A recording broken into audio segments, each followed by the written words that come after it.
Hi guys, വണക്കം, നമസ്കാരം, നമസ്തേ. ഞാൻ നിങ്ങളുടെ ശ്രീഹരി നോട്ട് റിവ്യൂ എന്ന സീരീസിൻ്റെ പുതിയൊരു എപ്പിസോഡിലേക്ക് നിങ്ങൾക്ക് എല്ലാവർക്കും സ്വാഗതം.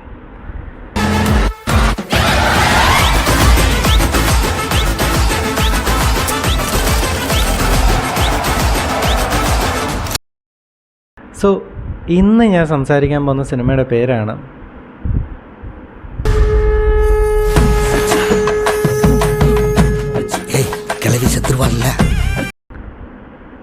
ശിവകാർത്തികേയൻ പ്രൊഡ്യൂസ് ചെയ്ത, ശിവകുമാർ മുരുഗേസൻ ഡയറക്റ്റ് ചെയ്ത, രാധിക ശരത് കുമാർ, അരുൾ ദാസ്, സിംഗംപുലി, മുൻഷികാന്ത്, ആത്താടി കുമാരൻ, മുത്തുകുമാർ എന്നിവരുടെ പ്രധാന കഥാപാത്രത്തെ അവതരിപ്പിക്കുന്ന ഒരു സിനിമയാണ് തായ്ക്കിഴവി.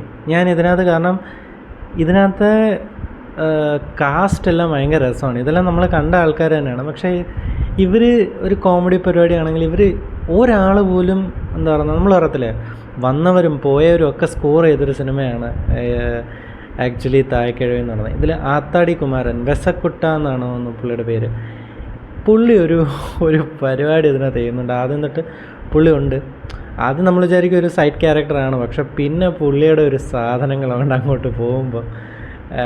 സോ അപ്പോൾ അന്നേരം അതുകൊണ്ട് തന്നെ ഇതിൻ്റെ കാസ്റ്റൊക്കെ എടുത്ത് പറയണം. ഇതിൽ റേച്ചൽ റബേക്ക എന്ന് പറയുന്നൊരു ആക്ട്രസ് ഉണ്ട്. പുള്ളിക്കാരി നമ്മൾ കുറേ സിനിമയിൽ കണ്ടതാണ്. പുള്ളിക്കാരി ഇതിനകത്തൊരു നല്ലൊരു റോൾ ചെയ്യുന്നുണ്ട്.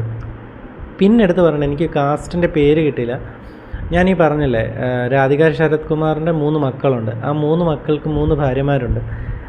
ആ 3 ഭാര്യമാരുടെ പെർഫോമൻസും അവരുടെ പേരെനിക്ക് കിട്ടിയില്ല. നല്ല കിഡിലായിട്ട് എടുത്തിട്ടുണ്ട്. അവർ ആ ഒരു എന്താ പറയുക, ഭയങ്കര കൺട്രോളിങ് വൈഫ്, അല്ലെങ്കിൽ ഭയങ്കര ഒരു നെഗറ്റീവ് ഷെയ്ഡിൽ നിന്ന് അവർ ഓരോ കാര്യങ്ങൾ റിയലൈസ് ചെയ്തത് അവരുടെ കുറ്റമല്ല, അവർ റിയലൈസ് ചെയ്ത് വന്ന് അവസാനം അവരുടെ ഒരു സന്തോഷ പ്രകടനമൊക്കെ നല്ല രസമായിട്ട് എടുത്തിട്ടുണ്ട്. അപ്പം ഇതിനകത്തെ കാസ്റ്റ് ആരും മോശമായിട്ടില്ല. പിന്നെ ഇതിനകത്തൊരു 2 പിള്ളേരുണ്ട്. ഇതിൽ ഈ ഞാൻ പറഞ്ഞ റേച്ചൽ റബേക്ക എന്ന് പറയുന്ന ക്യാരക്ടറിന് ഒരു മകനുണ്ട്, ഒരു പയ്യൻ. അപ്പോൾ ആ പയ്യൻ നമ്മൾ ആദ്യം കാണിക്കുമ്പോൾ വളരെ അൺമെച്ചുവറായിട്ടുള്ള ഒരു പുള്ളിയാണെങ്കിലും അവസാനം വരുമ്പോഴത്തേക്ക് യഥാർത്ഥമായിട്ട് അവനായിരുന്നു ആ വീട്ടിൽ എനിക്കൊന്ന് ഏറ്റവും മെച്ചുവറുള്ളൊരു പയ്യനാണെങ്കിലും നല്ല കിടിലമായിട്ട് ചെയ്തിട്ടുണ്ട്. ഇതൊരു കോമഡി പടത്തിലുപരി ഇതിനകത്തൊരു മെസ്സേജ് അവർ പറയാൻ ശ്രമിക്കുന്നുണ്ട്. ഒരു ഇൻഡിപെൻഡൻസി, അല്ലെങ്കിൽ being independent is the real freedom എന്ന് പറയുന്നത്. അതെന്ന് പറയുന്നത് എന്താണെന്ന്, അതേപോലെ എങ്ങനെ ആയിരിക്കണം എന്നൊക്കെ ഉള്ള ഒരു കാര്യം ഇതിനകത്ത് രാധിക ശരത് കുമാർ പറയുന്നുണ്ട്. രാധിക ശരത് കുമാർ എനിക്ക് തോന്നുന്നു പണ്ടത്തെ ഞാൻ ഒരുപാട് തമിഴ് സിനിമകൾ ഞാൻ കാണുമായിരുന്നു പണ്ട്. അതിനകത്ത് പുള്ളിക്കാരി ചെയ്തിരിക്കുന്ന കുറേ ഡൈവേഴ്സ് ആയിട്ടുള്ള ക്യാരക്ടേഴ്സ് ചെയ്തിട്ടുണ്ട്.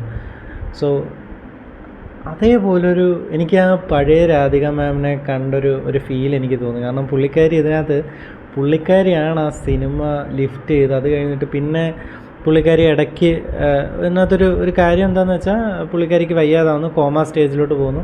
അപ്പോൾ ആ സമയത്ത് പുള്ളിക്കാരിയുടെ മക്കൾ ഭയങ്കര കൊതിയന്മാരാണ്. അവരെങ്ങനെ തൻ്റെ അമ്മയെ രക്ഷിക്കുമോ, അതെന്താണ് അതിനുള്ള കാരണം എന്നൊക്കെ പറയുന്ന ഒരു പടമാണ്. അപ്പം അത് കഴിഞ്ഞിട്ട് ബാറ്റൺ ഈ 3 പേരുടെയിലും പിന്നെ മുൻഷികാന്ത് ഉണ്ട്.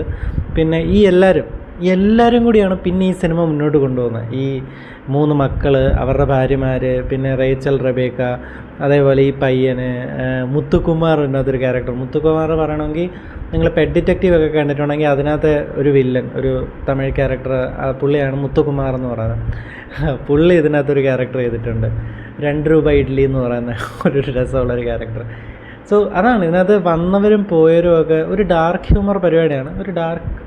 അങ്ങനെയല്ല, എന്നാലും ചില ഡാർക്ക് ഹ്യൂമർ പരിപാടികളുണ്ട് ഇതിനകത്ത്. അപ്പം നല്ലൊരു കിടിലം പടമാണ്. നല്ല ഫാമിലിയോടൊത്ത് നമുക്ക് ചിരിച്ച് ചില സാധനങ്ങളൊക്കെ നമുക്ക് ആലോചിക്കുമ്പോൾ നമുക്ക് കണ്ണ് നിറയുന്ന ചില കാര്യങ്ങളുണ്ട്. പക്ഷേ അതൊന്നും നമുക്കൊരു ടെക്സ്റ്റ് ബുക്ക് റീഡിങ്ങോ അല്ലെങ്കിൽ ഒരു ടെക്സ്റ്റ് ബുക്ക് റീച്ചിങ്ങോ ആയിട്ടൊന്നും അല്ലാതെ നമുക്ക് തന്നെ മനസ്സിലാക്കാൻ പറ്റുന്ന ഒരുപാട് കാര്യങ്ങളുണ്ട്. സോ നല്ലൊരു സിനിമയാണ്. ഫാമിലിയോടൊപ്പം ഇരുന്ന് കാണാൻ പറ്റുന്ന നല്ലൊരു അടിപൊളി പടം. ഇതിൽ ഞാൻ പറഞ്ഞല്ലോ, ക്യാരക്ടേഴ്സ് ഒന്നും നമുക്കിപ്പോൾ രാധിക മാമിൻ്റെ അല്ലെങ്കിൽ എല്ലാവരും പൊളിയായിട്ട് ചെയ്തിട്ടുണ്ട്. പിന്നെ എനിക്ക് ഏറ്റവും സന്തോഷം എന്ന് പറഞ്ഞാൽ ശിവകാർത്തികേയൻ. കാരണം ശിവകാർത്തികേയൻ നമ്മൾ ചില സിനിമകൾ നമ്മൾ ഡയറക്ടർ നോക്കിപ്പോവും, ചില സിനിമകൾ നമ്മൾ കാസ്റ്റ് നോക്കിപ്പോവും, ചില സിനിമകൾ നമ്മൾ റൈറ്റേഴ്സ് പ്രൊഡ്യൂസറിനെ നോക്കിപ്പോകുന്ന ചുരുക്കം ചില സിനിമകളേ ഉള്ളൂ. ഞാൻ മൈ പേഴ്സണൽ ഒപ്പീനിയനിൽ Friday films is one of such production house എന്ന് ഞാൻ പറയും. ഫ്രൈഡേ ഫിലിംസ് അങ്ങനത്തെ ചില പ്രൊഡക്ഷൻ ഹൗസസ് ഞാൻ നോക്കിപ്പോവും. ഓക്കെ, അവരുടെ പടമാണെങ്കിൽ എന്തെങ്കിലും ഒരു വെറൈറ്റി കാണും. ഇപ്പം ജൂണാണെങ്കിലും അല്ലെങ്കിൽ എന്താ പറയുക ആടെന്ന് പറയുന്ന സിനിമ ആണെങ്കിലും അങ്ങനത്തെ കുറേ വെറൈറ്റി, മുദ്ദുഗൗ, പിന്നെ അടികപ്പേരെ കൂട്ടമണി, അങ്ങനത്തെ നല്ല വ്യത്യസ്തതയുള്ള സിനിമകൾ തന്നെ. അതേപോലെ എനിക്ക് തോന്നുന്നു Sivakarthikeyan is one such producer I look into. Because കന, ഹൗസ് മേറ്റ്സ്, കുരങ്ങ് പെടൽ എന്ന് പറയുന്നൊരു സിനിമയുണ്ട്. പിന്നെ ഇപ്പം പിന്നെ കൊട്ടുകാലി ആണെന്ന് തോന്നുന്നു, അന്നാബെന്നും സൂര്യയൊക്കെ ചെയ്തൊരു പടമുണ്ട്. അപ്പം